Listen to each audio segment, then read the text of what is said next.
It's Easter Sunday, everyone. Samahan niyo kami at magsisimba kaming family.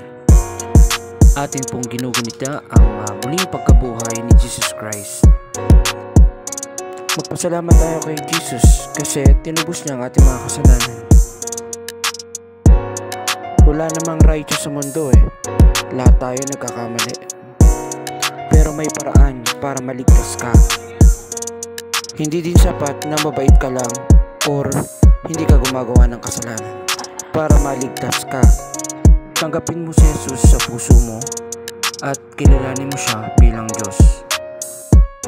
Base nga sa paborito kong verse sa Bible, John 14 verse 6, Jesus answered, I am the way and the truth and the life.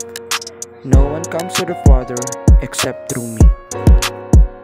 Kapag tinanggap mo talaga si Jesus Christ sa puso mo, kakalimutan mo na talaga ang dating ikaw.